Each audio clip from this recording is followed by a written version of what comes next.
Welcome to the Reason Roundtable, your weekly reminder that when it comes to politics and government, you don't have to do it that way. I am Matt Welch, joined by a late summer replacement crew. Reason editor-in-chief Katherine Mangu-Ward is here, per usual, but subbing in for those other two guys and returning to the program are Reason TV senior producer Zach Weissmueller and Why We Can't Have Nice Things podcast host Eric Boehm himself. Welcome, podcasters. Howdy. Happy Monday. Wow. Love the Did they throwback. give you that up in advance? That's nice. All right, let's do this. Last week, the American political calendar was dominated by Republicans. On Wednesday, we had the first debate night of the presidential primary season, featuring 8 of the top 9 GOP candidates. Then on Thursday, the runaway leader of the pack, former President Donald Trump, who had opted out of the debate in favor of a softball Twitter interview with former Fox host Tucker Carlson, was arraigned in Georgia on racketeering charges, posing for a mugshot that went instantly iconic. So what do these 3 events, the debate, the Tucker interview, the arraignment, and the GOP electorate's response to them, tell us about the direction of the Republican Party, conservatism writ large, particularly as it concerns issues that libertarians care about? Let's start with the debate aspect. Katherine, I know you took a little bit of time in between your sailing lessons to glimpse the feisty exchanges on the stage. What is one big policy takeaway that you had from last week? My big policy takeaway was I learned that we all agree without any controversy that we will be invading Mexico. Like, that was just casually referenced, asserted, nobody pushed back on it. Now, subsequently on social media, there has been a bunch of discourse around how we describe these proposals, and invade Mexico is indeed a controversial way of framing it. I chose it on purpose because that's what it would be. If we take a bunch of the, armed forces of the United States and start doing military stuff in another country, I feel like it's fair to call that an invasion. Now, of course, we would not be attempting to take Mexico's territory for our own, but the idea that somehow they started it, they being the immigrants, it was sort of bandied about on the stage. They are trying to come here with their fentanyl and their desire for jobs. How rude. We have to bomb them. This is not a good policy. This is not actually a thing that we can really do constitutionally. It's also not going to end well. And the fact that it was casually accepted by nearly everyone on the Republican stage was awfully disheartening to me. Yeah, I think Chris Christie was one of the only ones who afterwards said that's not particularly realistic.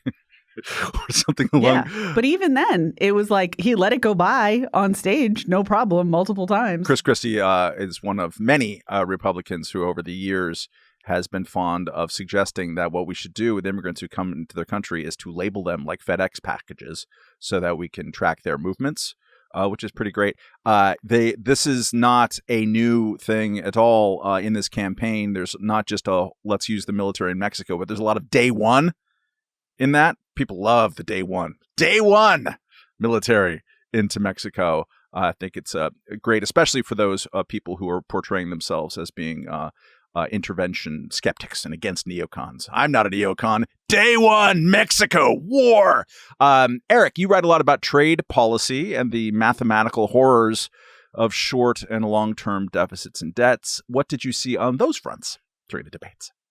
Yeah, there was an interesting moment, and I think a moment that probably a lot of libertarians stood up and cheered, maybe for the first time ever, for South Carolina Governor Nikki Haley, when she talked about the debt situation in the country and talked about how Republicans are to blame for this too. It's not just Joe Biden and the Democrats.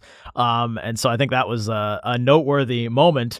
Of course, Nikki Haley is also a neocon. I don't remember. I think I was in the middle of writing actually about the bit that she did on the debt when the discussion of Mexico really happened. So I don't know if she said anything significant about that, but she's not somebody that libertarians will ever probably find themselves inclined to vote for. But I think she did make a really strong point when it came to the debt and deficit situation.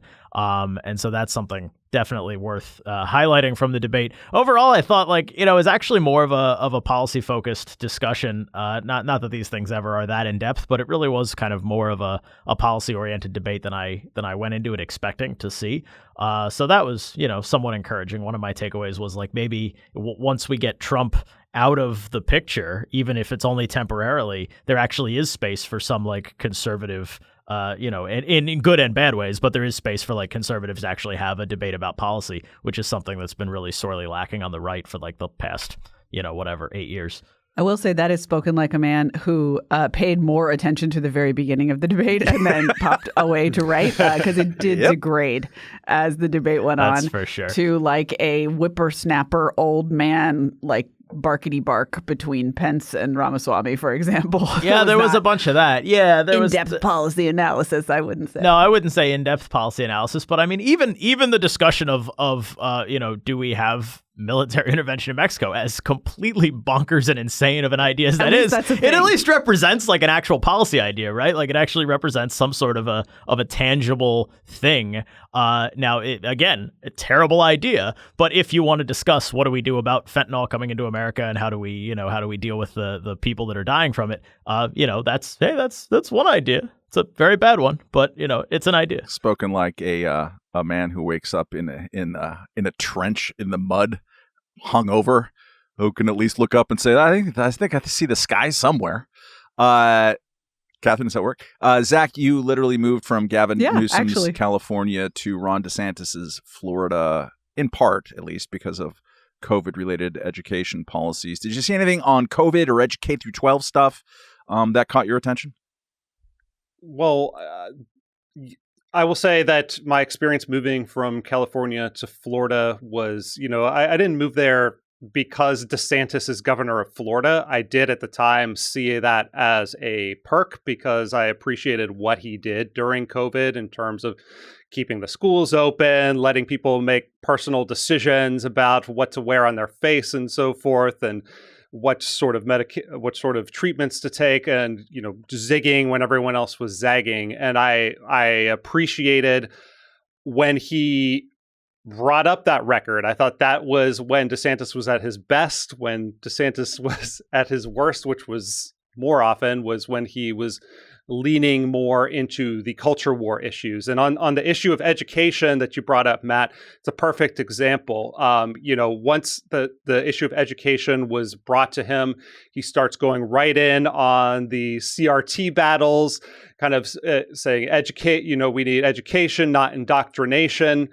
My problem with that message is that the sense that I get from DeSantis and kind of the intellectuals behind him, the Chris Rufos of the world, is that they want their own sort of indoctrination, not a open market in education. And that's actually what has unfolded in Florida. I mean, we now have education savings accounts in Florida, which I give DeSantis credit for signing, but he didn't emphasize that in his answer. And it was actually Vivek who emphasized the power of school choice in his answer. So I wish DeSantis had answered like Vivek Ramaswamy on that answer. But that is, I think, for parents of young children like myself, that's certainly a central issue that we're deciding on when we're evaluating these candidates. Quick follow up on that, Zach, since you're in Florida and you can observe his record both as governor and as a person who's running for president, which can be two different personas maybe sometimes. Do you get the sense that he's doing kind of culture war nationally and then doing more kind of like nuts and bolts policy stuff locally, or is that an oversimplification? Yeah, unfortunately, I would be happier if that were what's happening. What seems to have happened is after he won re-election, then he started pivoting both his rhetoric and his agenda towards more of these national culture war issues. I mean, he famously signed into law a lower abortion ban. He is, his battles with Disney, I think, are incredibly dumb and self-destructive and not beneficial to Floridians. And again, the overreach on things like the Stop Woke Act. It's one thing to try to adjust standards for K through 12 and elementary education, but then to start imposing an ideological agenda on higher ed is just that exemplifies the sort of the two sides of DeSantis, where he had some of these good libertarian impulses through COVID, but the other side of him is he is in this orbit of national conservatives, the Chris Rufos, and unfortunately, especially during the Republican primary, that is the side that has come to the fore and is dominant. There was that weird social media law too that I feel like that's really fallen off the radar, but that's got struck down by the courts, but that really speaks to some of this too. It was an attempt in some weird kind of backhanded way to force free speech upon platforms by actually removing their rights to control what goes on their platforms, and ran afoul of the First Amendment and Section 230 and all that stuff. Exactly. And he's an attorney, so he knows when laws don't make sense. And I think these things are going to get struck down one by one. So to me, it again shows that this is not about advancing the governance of the state of Florida. It's about getting these things out there, regardless of whether they win it or lose. And by the time they almost certainly lose, it won't matter anymore. Katherine, let's continue to zero in on individual candidates. You're a lady. Whose performance last week did you find particularly noteworthy? I was, as Eric mentioned earlier, Nikki Haley's first answer, combined with her XX chromosomes really, called to me. And I don't know. I know not to trust Nikki Haley. I've followed her career. She is not one of us. She is not a libertarian. And her closing remarks really were like a thorn in my side, because I was kind of vibing with Nikki Haley. She's, not only did she start out with that great answer about the spending, but she also just said extremely reasonable and practical things throughout the debate, right? So she, for the abortion question, she said, we do not have the votes to do a federal abortion ban. We don't have them. We're not gonna have them. We need to stop talking as if we can deliver this to the American people when we cannot. And I was like, yeah, that's right. That's true. That's correct. And she still was like, I would like to keep women from doing what they want with their bodies. But she had the air of a person and said, and conveyed her kind of command of a person who has actually worked in politics, who's worked in, getting things done.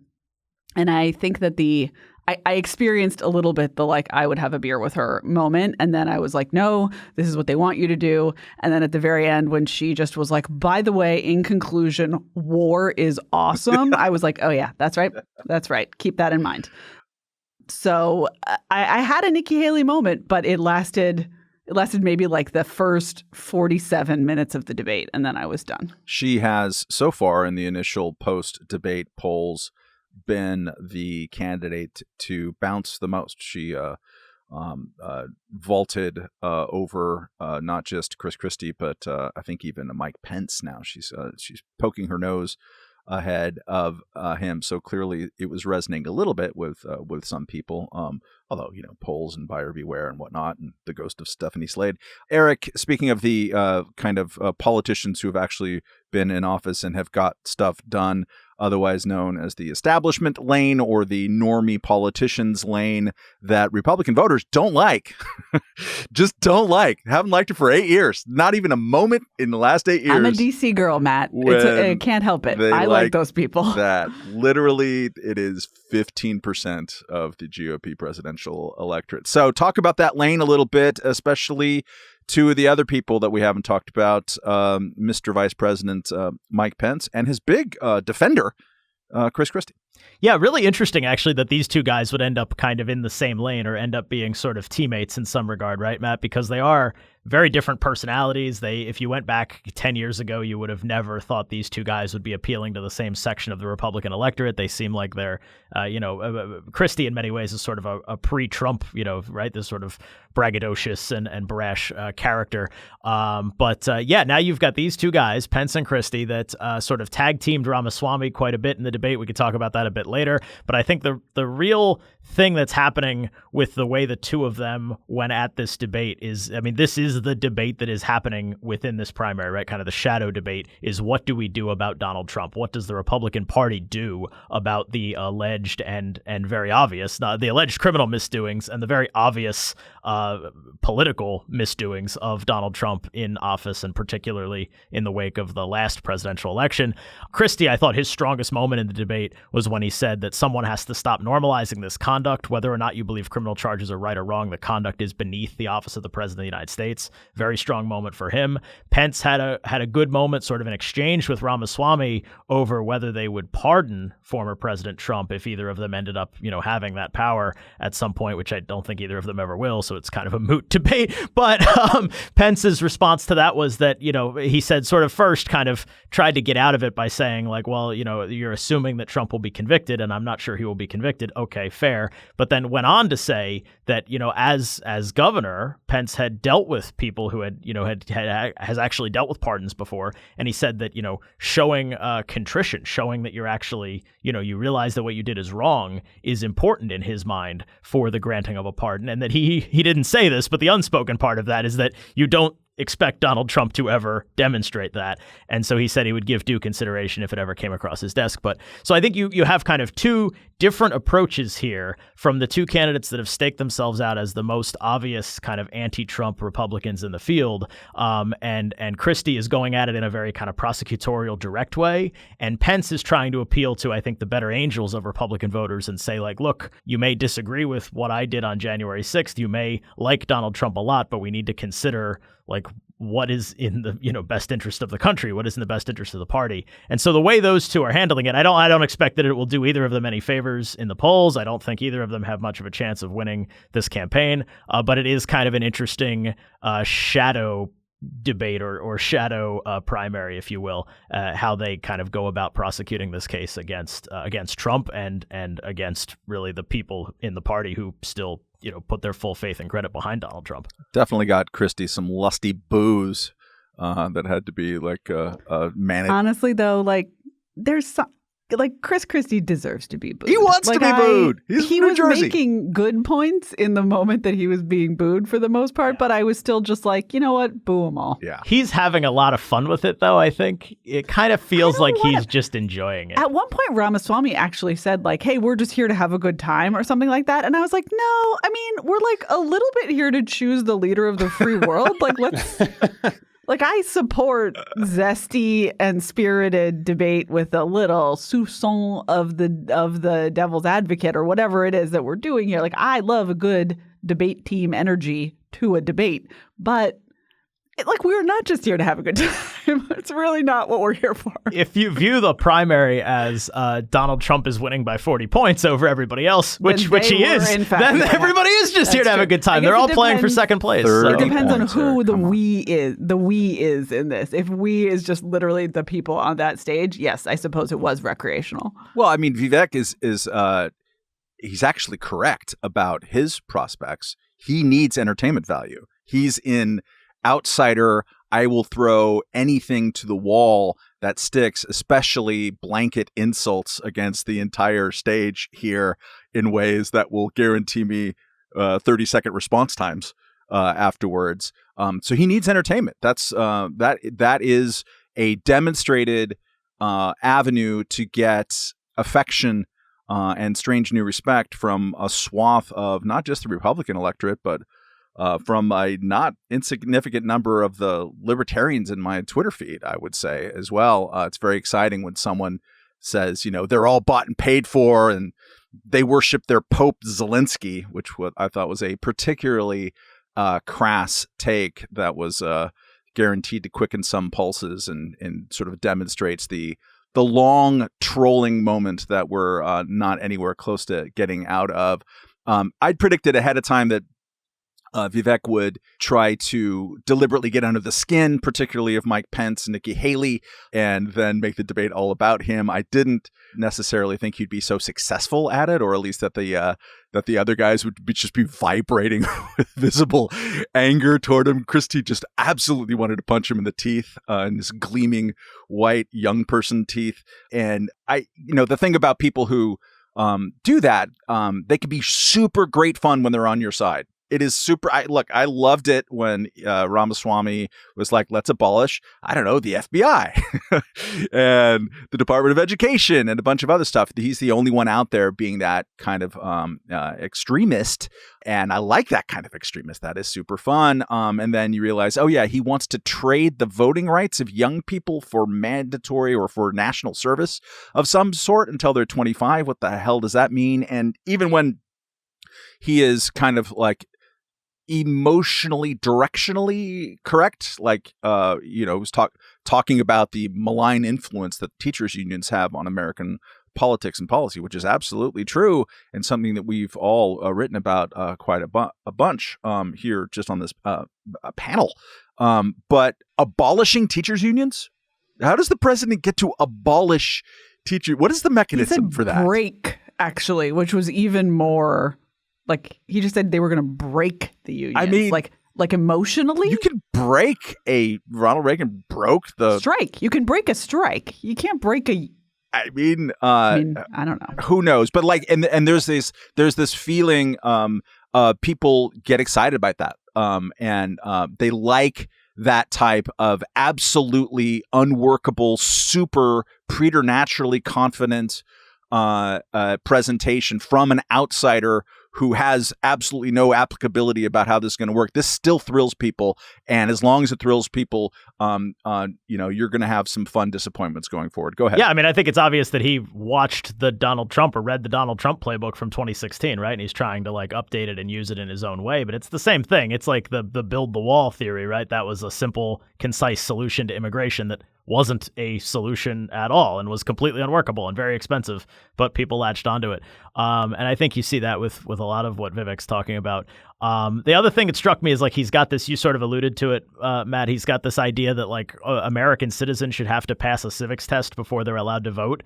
But then in other answers, he says things like, well, we have to break the teachers unions, which of course is not something that the federal government can do. Maybe a school district or a state would be in better position to do that, but not the federal government. And he also seemed to suggest at one point that like the vice president has the ability to change the voting laws for the entire country, like as that was his solution to what we should do on January 6th was like, well, Mike Pence should have just changed the voting laws for all the places and made them better. And it's like, well, that's not how that works at all. Like the vice president is actually not the world's most powerful politician. In fact, quite the opposite. So, I mean, I don't know. I would love to know what that civics exam would look like, and I would love to see him take it before he tries to make the rest of us do it. Yeah, he's attempted to sort of clarify those remarks over the weekend on Meet the Press and other chat shows, and it is an absolute dog's breakfast of incoherence.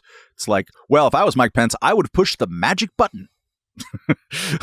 in certifying the election. Sure. Before certifying the election, I would have rewritten electoral laws. That's not hard. Come on. Anyone can do it. All right. Let's talk about the elephant in the room.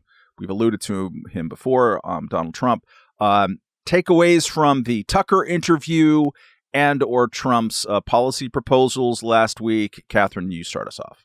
I absolutely hate to just do vibes commentary, but I feel like the only thing that I got off of the chunk of the Tucker interview that I watched was vibes. Like it was low energy, to borrow a term. And I don't know what exactly the plan, like he accomplished the goal, I guess, of like, I am too good for y'all. Like he clearly projected, I am too good for y'all. And so kudos to him on that. But certainly no news was made. Certainly no information was gleaned. And it wasn't very interesting viewing. And maybe I've forgotten, but I feel like generally Trump talking to the camera provides interest. And this was just very, very bland and very, very dull. Like I didn't learn anything, I don't think. Eric, I presume you were excited about Trump's 10% tariff proposal? Yeah, real excited about that. No, not at all. Yeah, this is for anybody who hasn't been, steeped in trade policy stuff or being on Twitter the last week or so. Donald Trump suggested last week that we should have a 10% tariff. This wasn't in the Tucker interview. This was an interview he did on Fox Business, actually, just before the Tucker interview, that we should have a 10% tariff to put a ring or a collar around the country is how he described it. I think he meant to say a ring around the country, but it would actually put like a collar on the economy. Like it would like choke out and put significant federal control over the American economy. Yeah, I mean, it's a terrible idea. Every economist that has commented on this has said it's a bad idea. And also one of those things that you feel like it's just like so many other Trump ideas. It's just one of those things he tossed off without having thought through at all, and will probably has already forgotten about. But then again, of course, some of the things that he talked about in the last campaign that seemed like they were just tossed off terrible ideas, like 25% tariffs on steel and aluminum imports, those things came to pass and actually did drive up costs for American businesses and consumers in mostly unseen ways, but very real ways. And that's what this, the idea of putting a 10% tariff on all imports would do too. I mean, like that's going to just, literally everything that comes into the country would now be maybe not 10% more expensive, but somewhere between like 5 to 7% more expensive, depending on what the existing tariffs are. And that's a significant tax increase. I think it was Erica York, at the Tax Foundation. I could be wrong about that. So I'm sorry if I'm miscrediting that, but I think she mentioned that this would be the largest tax increase that any president has proposed in a campaign since like LBJ or something like that, going back to the 60s. So this is a not insignificant detail, and something that Trump should be pressed on more when other people get him to sit down in front of cameras. Tucker, to my knowledge, did not ask him at all about this, which is pretty much, that sums up pretty much the way that the Tucker interview went. It was not really a hard-hitting interview by any means. Zach, what takeaway did you have from Trump's, let's say, the non-criminal side of Trump's last week?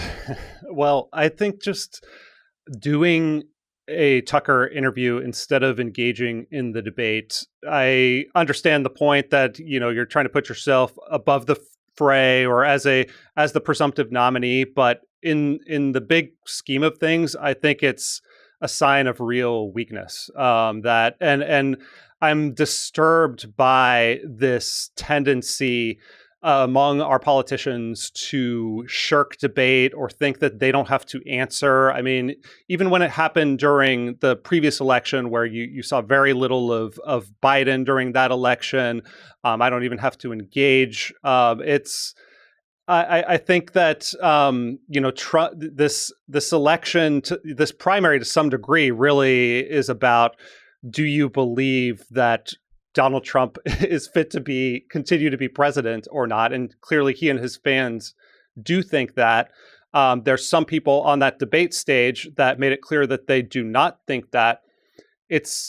There's some people on that debate stage like Vivek Ramaswamy who seems to almost be acting as a surrogate or a Trump fanboy. And then there's Ron DeSantis, who, for all the criticisms that were just levied at Vivek Ramaswamy, and I agree with those, I think the positive aspect of him and the way he speaks is that he answers questions directly, and you kind of come away at the end of his answer with an understanding of a very clear understanding of where he stands.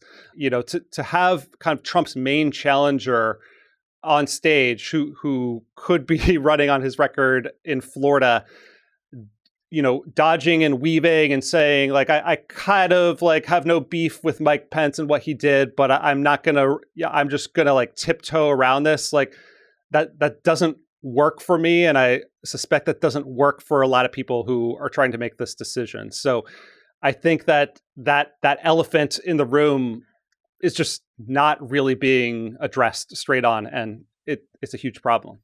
I hesitate to go into pure kind of practicality matters, but I think it does say something about both the GOP electorate and what Ron DeSantis is doing, is that he is the only candidate who is not a pure political outsider who has shown any ability to attract Trump voters in this election. And so that's going to put him in this, what seems to us, all of whom are, I think, not Republican voters in the Republican primary, it is self-evidently awkward and painful. Like his little smiles. He got memed a lot afterwards, after the debate, and he preliminarily has gone up in the polls after the debate, particularly in Iowa.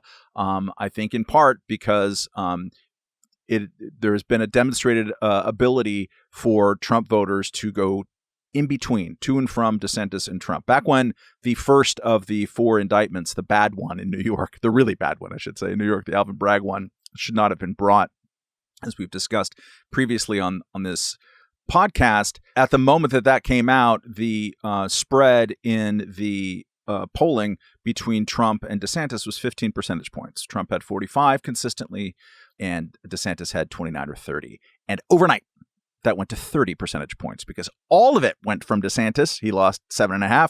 All of it went to Trump. He gained 7.5, and it has stayed there pretty much ever since. It's possible for some of those Trump voters to dribble back over in the direction of DeSantis.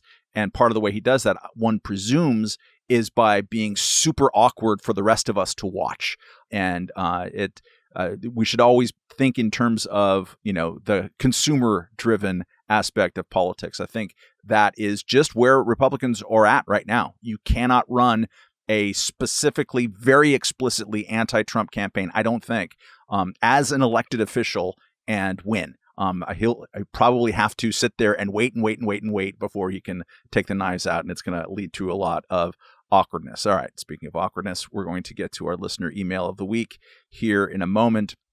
But first, a reminder that this episode is sponsored by BetterHelp. Friends, do you ever feel like you're lost in the fog, or at least working your daily responsibilities despite feeling a little hazy around the brainal area? It's a word. The captain of the ship of you just cannot go full speed ahead when you're weighted down with a certain emotional heaviness, or so bewildered by life's rich pageant of challenges that you can't see straight. Therapy with a trusted and professional third-party interlocutor is a way to cut through the mental and emotional clutter so that you can reopen the throttle on life. That's where BetterHelp Online Therapy comes in. BetterHelp is an easy-to-use, super flexible, entirely online therapy service that has helped many listeners of this here podcast. All you have to do is fill out a quick questionnaire, get matched with a therapist, and if you don't like the first one, just swap them out for a second. Let therapy be your own mental defogger with BetterHelp. Just visit BetterHelp.com/roundtable right now to get 10% off your first month. That's BetterHelp, HELP.com/roundtable. Do it today. You'll be glad you did. Okay. Reminder to please email your short queries to roundtable@reason.com. This missive, which has been edited both for length and to protect Katherine's delicate lady ears, comes from old pal John Mosina. Sorry to gender that one, Katherine. Who writes, federal prosecutors recently announced that former Anaheim, California Mayor Harry Singh Sidhu, great name, will plead guilty to 1 count of obstruction of justice, 1 count of wire fraud, and 2 counts of making false statements to federal agents after he was bribed by, quote, people working for the Angels, unquote, that's a baseball team, with a promise of $1 million in future campaign contributions to give the Anaheim Angels access to confidential city government information and help them land a sweetheart stadium deal. I keep waiting for the tipping point where sports team owners will finally go too far and cause a meaningful backlash against increasingly ridiculous stadium subsidies, but it didn't happen with the Angels. It didn't happen with John Fisher's decade-long screw job of A's fans in Oakland, maybe decades. It didn't happen with $1.2 billion in stadium subsidies in Baltimore, or a $1 billion stadium in Buffalo, or a $1.25 billion stadium in Nashville. This then is my question for you. What the hell is it going to take? What would it have to look like for some sports team owner to go too far, at least in the non-Dan Snyder category? Dan Snyder was the hated owner of the Washington Redskins football team. I know that when voters get a say, they tend to vote these deals down, as they did recently in Tempe and Albuquerque. But overall, the price tags just keep getting bigger and more ridiculous. How bad will the hubris have to get before we finally see a real backlash? Eric, you've written about this stuff before. What say you? Yeah, this is an ongoing fight. I don't think there's ever going to be that tipping point. I think it's that you have to win these battles in every locality where they are fought all the time. Like there's no such thing as there's not going to be a national moratorium on public financing for stadiums, right? That's not realistic. There's not going to be any sort of decision point where we as a country come together and say, no, sports billionaires, you will not get taxpayer money for your next stadium. This is a thing that will just keep happening. And there's more awareness of it now, I think, than ever before. Thankful to the work that we've done at Reason, but also thanks to Neil DeMouse at Field of Schemes. That blog is fantastic. Everybody listening to this podcast should check that out and keep it on your regular rotation just to get you angry in the morning, because he does a great job of documenting this stuff. And in the media in general, there's more awareness of this and more coverage of this. But I think in part because there's more awareness of it and because voters have shown a willingness to vote these projects down, you also have more of this happening in a quote unquote black market to some extent, right? Which is what you saw in Anaheim, where you had this potentially illegal deal, apparently illegal deal being made for campaign contributions in exchange for stadium support. A similar thing, not anything that ran afoul of federal law as far as we know, but a similar kind of backroom deal happened in Atlanta a few years ago. The Braves got their brand new stadium out in Cobb County, way outside the city. And that whole thing was negotiated behind closed doors with the county commissioners up there, almost all of whom I think, or at least a few of them, lost their next reelection bid because the voters were so mad about how that went down. But of course, that doesn't get the voters their money back. The stadium was still built, cost $1 billion in public money, something like that. And that's you're going to see more of those kind of backroom deals because of the fact that there's awareness and opposition to it when these things come out into the light. So, but it's going to keep happening. There's no tipping point. Baltimore wants more money for refurbishments now. Kansas City, the Royals just released 2 different stadium renderings last week to try and create a hey, public, let's have you vote between the two, so that it's not a new stadium versus old stadium thing. It's which new stadium would you like to have? Don't think about the old one that you already have. That's lovely. So no, it'll just keep happening. That's hopeful.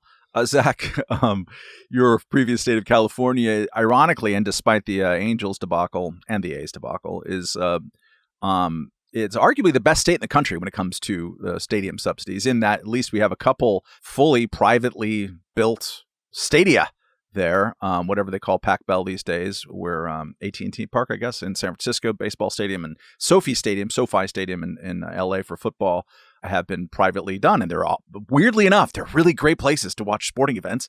Florida is not so great necessarily about this. Do you have any reflections on how California at least got halfway decent, and or do you have any suggestions for how to some other steps that can be taken to blunt this? Because it has been depressingly common for more than 30 years now. Yeah, I don't have much insight on why California versus Florida have done it private versus public, but I will say that this is an incredibly difficult thing to break for anyone who's ever, which I know includes everyone on this podcast, has read Virginia Postrell's Power of Glamour and understands that glamour, the way these things are sold, the renderings go out and they get printed in the newspaper and people see the big shiny thing and they can imagine all the great economic effects that are going to come from that. And it's all in your imagination, but what your imagination does not create is all of the costs, the bad contracts that are made with politically connected actors.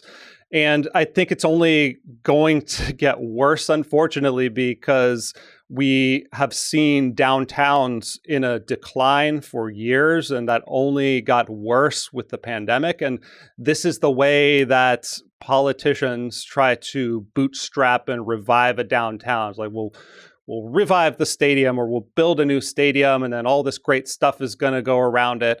And it's just, when it's public money on the line, it's never done in a way that is cost effective or even has profit as I don't even know if it's in the top 3, considerations, but it's certainly not the top consideration. This is going to, ultimately generate a return. And so, yeah, I'm like Eric, pessimistic that this problem is going to be turned around anytime soon. One of the projects that John, letter writer, mentioned in Baltimore was kind of the first of the new wave of baseball stadium building 30 years ago, directly influenced, by the way, the movie Field of Dreams. Go read everything that we've written about, especially me. But those stadium projects, which were built with huge amounts of subsidies, tax breaks, and whatnot, were sold as downtown revival projects, all of them. I think Petco Park in San Diego is the one that comes closest to remote plausibility that it was cost effective, and it just wasn't. Please. Oh, let me just answer your question. Also, the listener's question, Matt, which is what would go too far. I think it's literally bankruptcy. Like that's, what went too far. I covered Stockton, California when it went bankrupt. And part of why it went bankrupt was they spent all this money on it wasn't a stadium, but it was like a river walk or a lakefront walk, and at that point when you're going bankrupt and can't pay all your obligations, and you have no choice. But it's hard. Unfortunately, I don't see anything other than that severe outcome stopping this stuff. The Baltimore project, Camden Yards, which is a lovely stadium, but these stadiums, especially when they're built by taxpayers, they try to come back for more 30 years later. It's old, man. We got to build a new one or completely redo it. And so the owner of the Baltimore Orioles, I think John Angelos now, not Peter Angelos, has the cojones to come back and say, we need $1 billion with a B because we're really going to usher in a new era of not just public-private partnership, but of revitalizing downtown. It's like, bro, you just sold it 30 years ago on the same damn thing. But watch for this. It's happening everywhere because all of the stadiums that were built in this 90s stadium boom are being now resold to the taxpayers again at a higher cost on that argument. Katherine, you have to say something by contract, but also corporate welfare, bad. What's a way to make it go away or to make it harder to pull off? Yeah, so the way that I was able to engage with this question is that I just pretended it was about spaceports because the dynamics are the same, but then I care. Yeah. And, the dynamics are the same. So, Spaceport America in New Mexico, which has been a boondoggle for a long time. 2017, the revenues were $12 million and 80% of that came from the government. This is a pattern with a lot of space infrastructure. And I assumed the way I feel about spaceports is the way people feel about sports stadiums, which is I want them. I like them. I like the romance of them. I would like one to be near me because that would be cool. But I would not like to pay for it to the tune of millions and millions and millions of dollars without a viable prospect for it to become self-sustaining eventually. To the listener's question, I've said it before on this podcast. I will say it again. Things never get bad enough that people wake up in the morning libertarian. It does not happen. We have to use a different strategy because it never gets bad enough that people say, maybe we should do fiscal discipline and let individuals make their own choices. Unfortunately, we have to sell that as an upside. We can't sell it as what happens after the disaster. Yes to all of that. And also, I was just at the Baltimore Orioles Stadium 2 weeks ago, literally. And it's a lovely place still. It's a lovely facility. It does not need $800 million or whatever it is in upgrades. Beautiful spot. But also, when you get 2 blocks away from the stadium into downtown Baltimore, there's not a whole lot of revitalization going on. So the atmosphere at the stadium is great. It's really wonderful that team is doing so well this year. Go Orioles. But if you ever just go there and walk around a bit, you see the fallacy of this whole argument. I think you want to know what a gross not baseball person I am? The only baseball feels I have any bone anywhere in my body is I did grow up in the DC area, and so our team was the Orioles back in the day, and I have a skosh of warm feeling for that stadium, for Camden Yards, and for, I'm so sorry, Cal Ripken. That's it. That's all I have. And he was I have kind been of a big deal. Reliably informed that's worse than nothing. But that's what I have for you. No, and I think part of the answer, I think part of the answer is just to show people over and over what can happen. It's almost, like exposure therapy, the the project in Wisconsin, Trump and Scott Walker worked together to like try to attract this huge manufacturing facility from Foxconn. It was going to be the biggest, greatest, LCD, the eighth wonder of the world. The eighth wonder of the world. Yeah, in Racine, Wisconsin, and it's like there's one building there that I think there's a couple janitors that work in it at this point, and the town just gave all this land away and all these tax breaks and what amount to subsidies. And so if you can just kind of show people the failed eighth wonders of the world over and over again, maybe that will slowly shift opinion away from, or at least increase skepticism going forward. Here's what I think, and I'm thinking out loud, so God help America.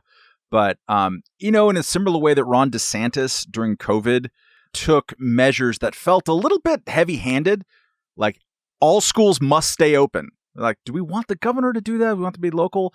I like the result of that action of what he did. And then he also said, cruise ships can't do vaccine requirements? Vaccine mandates. Didn't like that one because it was too heavy-handed, right? I think the Alex of the world, that's the American something or others, should be working on model legislation to figure out a way to either like on the state level, say you're a state like California, like Florida, that actually has self-confidence, unlike Oregon or something. And you, by which I mean, like the worst cities for this are cities that want to have desperately major leagues stadia for whatever they have because they're not quite there. Portland only has really one professional team in the big three, which is the basketball team.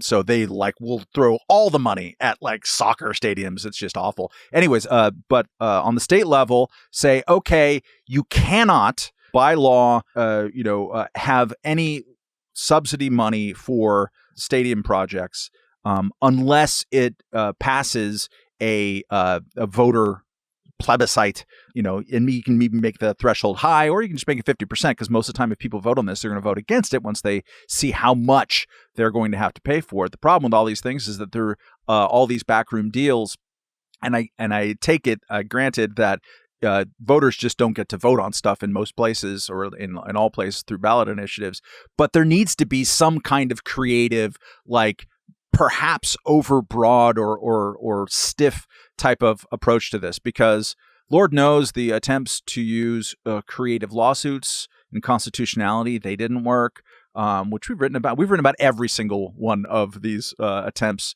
over the years. We've been engaged with. Field of Schemes has. The great economist J.C. Bradbury, who we've interviewed over the years, and who's got a wonderful and very rancid Twitter follow about this. Write about it over and over and over again, and it's not working. And right now is the moment, right? This is the hinge point because of all these aforementioned projects that are happening.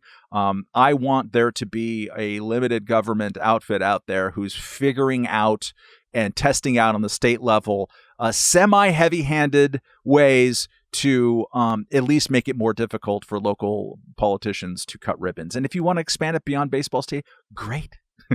Convention center, great. Vote on it. So do it. This is the same approach that a lot of libertarians have had to come to terms to with zoning, where a lot of us, favor local control whenever possible, or like decentralize the decision making down to the lowest political level possible. But then at some point, these cities like Los Angeles, where I spent 15 years, become these little fiefdoms. Like each Congress, each city council member is like, a real estate agent or something. And at some point, I don't know, just having a state law that says stop doing that, it becomes very tempting, to say the least.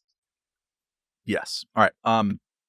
We're getting near the end here, but I wanted to make sure we hit this, perhaps in lightning round form.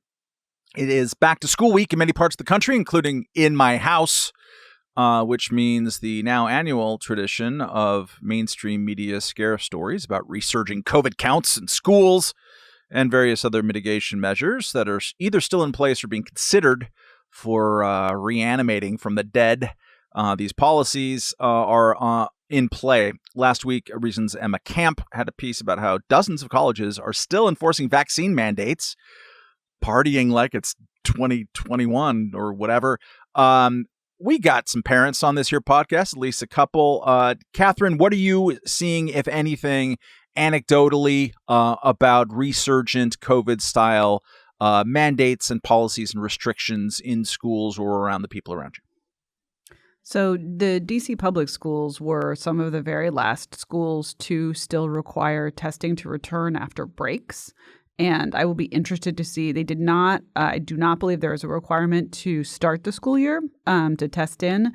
But I will be interested to see if those come back in the as the weather gets colder and somebody starts coughing somewhere in the nation's capital.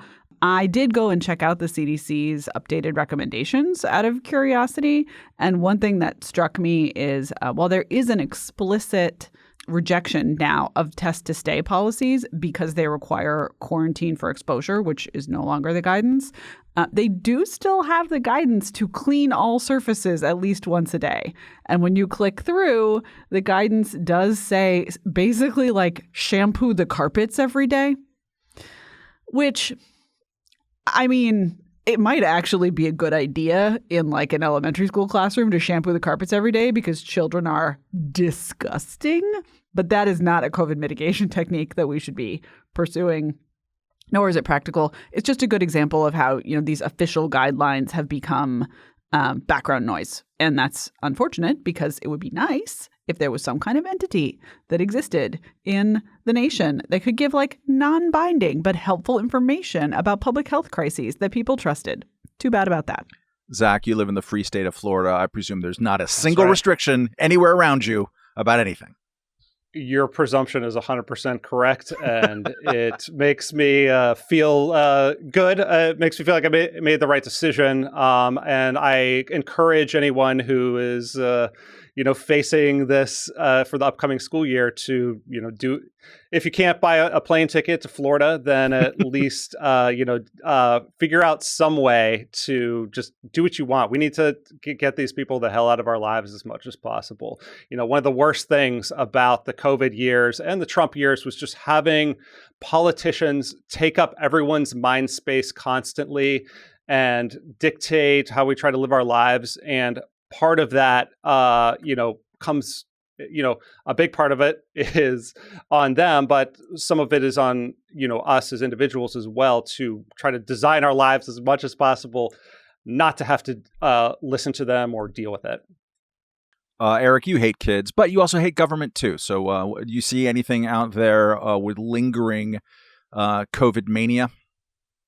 Yeah, I mean, this is a lightning round. I'll just say that like pretty much all other aspects of the back to school period, the COVID stuff now makes me just even more certain that I never want to have children because it just seems insane. Like, and even before COVID stuff, it seems like all the back to school stuff is crazy. But I can't imagine dealing with this. I know somebody who like has to, take their kid like in and out of daycare every week because if the kid has like an allergic reaction and gets like red eyes, then they have to throw them out of the daycare program or something for a few days until they get tested for COVID. They can't come back. It just seems like the number of hoops we've put in front of parents is ridiculous. I don't know. I hope there's this new variant, I guess, that's out there now, and there's this sort of rumbling about maybe the return of mask mandates or something, and I cannot handle this. Like, I do not want to go through all that again. So I don't know. Fingers crossed that that's not going to happen, I guess. But I don't know. My hat is off to you, I guess, parents. I don't know what the right phrase is, but good luck. Here in the People's Republic of Brooklyn, I haven't seen much in the way of advisements, rules, restrictions, get the mask back on stuff, partly because I don't necessarily read every one of the emails from the public schools that my kids used to go to. One of the last ones that I read was like, let's participate in the anti-fossil fuels march. It's like, all right, how's that whole math gap coming? But anyways, so it doesn't seem to be as heavy in the air. Where it is heavy is still in the media. And that's where I'm watching with some interest.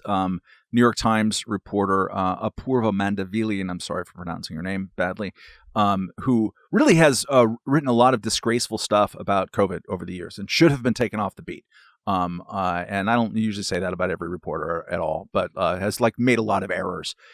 Had a piece just a day or two ago that sort of framed the debate as that Republicans during the presidential campaign are bringing this up. They're sort of Republicans are pouncing on COVID in schools again. Also, we wouldn't have had to do all those school closures if we just done all the ventilation. And oh, by the way, the $160 billion that the federal government gave basically to do the ventilation didn't do any ventilation because they spent it on other stuff. And this is just a wonderful little mini paragraph. She blames this on, quote, a lack of clear federal guidance on cleaning indoor air. No senior administration official designated to oversee such a campaign. Few experts to help the schools spend the funds wisely. Supply chain delays for new equipment and insufficient staff to maintain. I love the imagery of one federal official overseeing every school redoing their AC system. I love that idea. Imagine the ventilations are. Imagine the nonsense of that office. They pay $500,000 for a mascot that's just a HEPA filter with legs and googly eyes. It would Stop it. It's going to happen if you keep doing this. All right, let's go to our end of podcast. What we have all been consuming in the cultural arena. Katherine, you start. I watched season 2 of Good Omens, which I, as listeners to this podcast may recall, absolutely love. The book Good Omens, a novel co-written by Terry Pratchett and Neil Gaiman, two of my faves.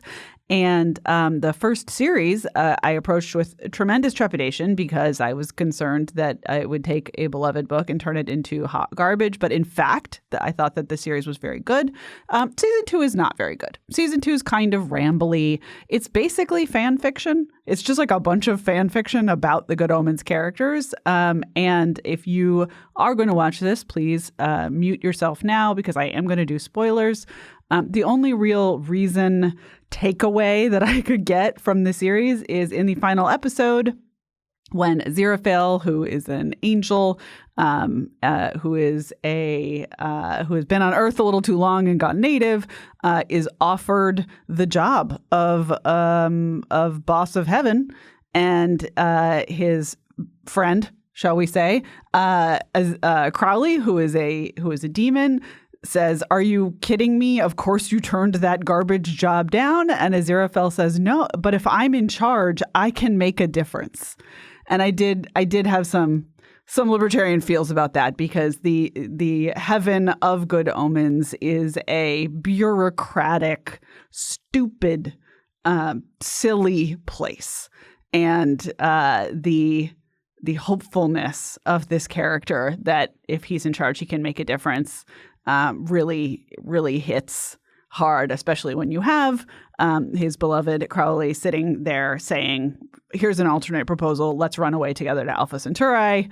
I'm going to hold open the possibility that a third season will show that there were wheels within wheels and that Aziraphale has a secret plan. All of that is just to say, as always, the demons are more appealing than the angels, perhaps in all of fiction, certainly in Good Omens. I watched Silo on the recommendation of our colleague Natalie Dowzicki, who reviewed it for the magazine. And now I'm left twisting in the wind because production shut down with the Hollywood strike. So I feel compelled to read the series of novellas it's based on. The first one's called Wool. I'm not going to go into it at length because I know Peter's talked about it on a previous podcast, but it is just a really gripping portrayal of a completely socially engineered society and the lies and deception needed to keep it going and the resulting effects on people living under those conditions. So those themes might be of interest to our audience. And production-wise, just incredible set designs, writing, some really good performances, especially from the lead actress, and just overall really pleased that shows like this are being made. It's on Apple TV and hope the writers and actors get a deal done so I can get on to season 2.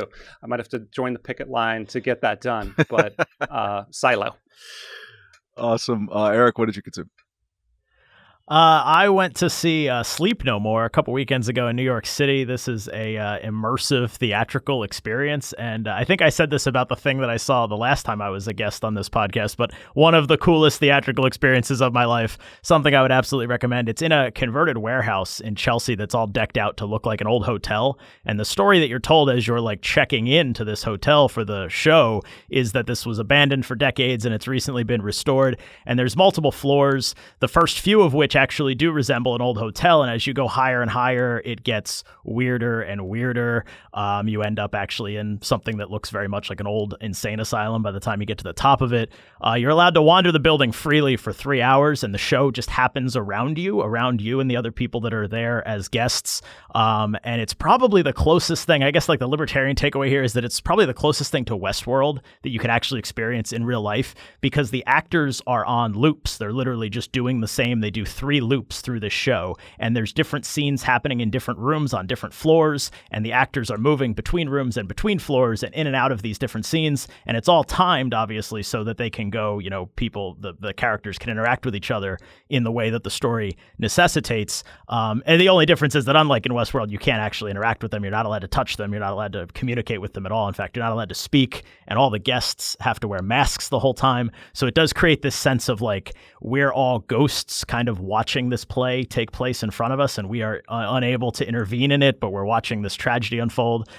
Anyway, it's just really fascinating. You can do kind of what I did, which is just wander around the hotel and take in kind of the ambiance and catch little scenes and enjoy the really specific and really well done kind of set decorations that are there. Or you can follow particular characters through their loops and follow the actual story, which I'm told is sort of a loose adaptation of Macbeth. But I did not do enough of that to actually really fully grasp the whole story, so I got to go back and do it again, I guess.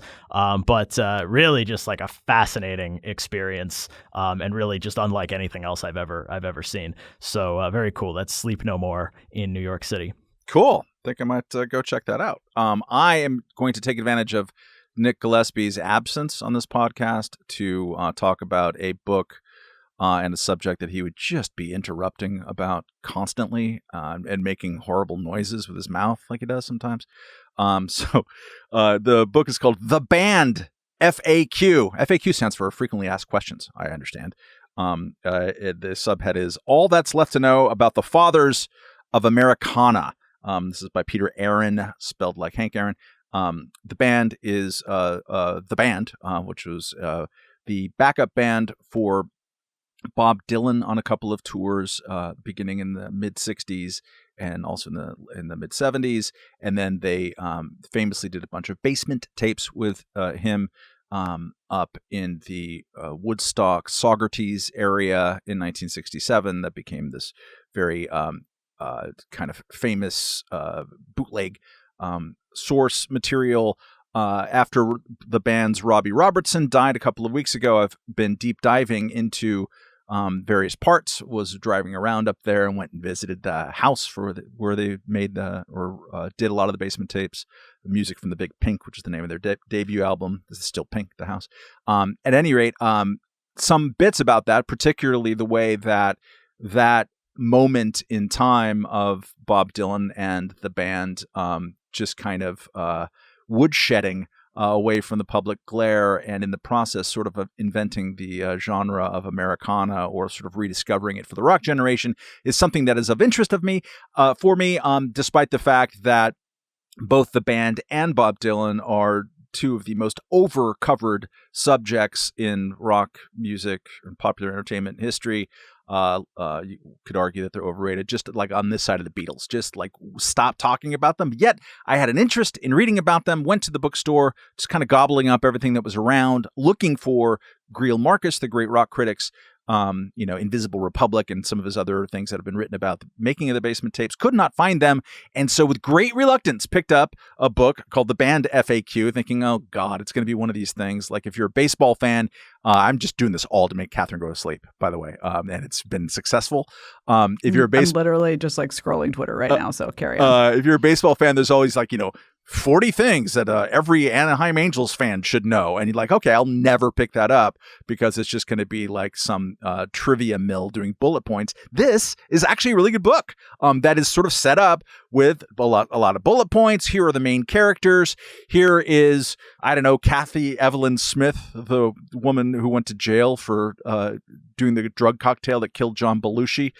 Turns out she was a band groupie as a teenager and had a baby with that they couldn't determine which band member was the father, so they called it the band baby. These kind of details, right? Anyways, see, Katherine woke up. But it's also just a very good book. And I appreciate someone pulling off a genre, a type of book that is almost always terrible and making it really good. If you're interested at all in the subject, Hudson Valley Music, the band, Dylan, creation of Americana, it's really solid, called The Band FAQ, All That's Left to Know About the Fathers of Americana. Okay, the end. Katherine, yeah, so I have to listen now. If you thank you for listening, everyone. And if you like what we do, go to reason.com/donate. Help us do more of it, like more podcasts, like more special one-off podcasts starring Eric Boehm. What's on this week, Eric?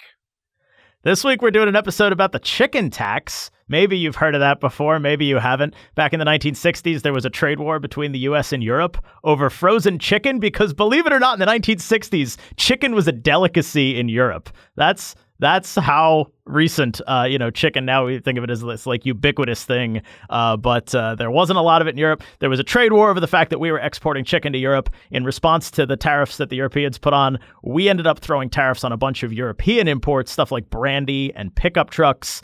And so this episode is all about how that has warped the pickup truck market. We talked to Jordan Golson, a freelance automotive journalist, and he tells us the fascinating story, the history of the Subaru Brat, which is a pickup truck that had seats installed in the bed of the truck so that it was not a cargo vehicle, but a passenger vehicle, and thus was not subject to tariffs when it was imported here into the United States.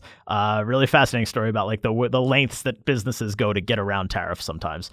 Really fun episode, maybe my favorite episode of the whole series. Why We Can't Have Nice Things. It'll be out this Thursday. Eric, will this episode feature you debuting your country song, Brandy and Pickup Trucks? Oh, man, I wish. Do we have time to record that? Let's do that. That's what I'm going to spend the rest of the day on today. We'll get Seems that fair. in there. Yeah. Yep. All right. Thank you, Eric and Zach, for stepping in admirably.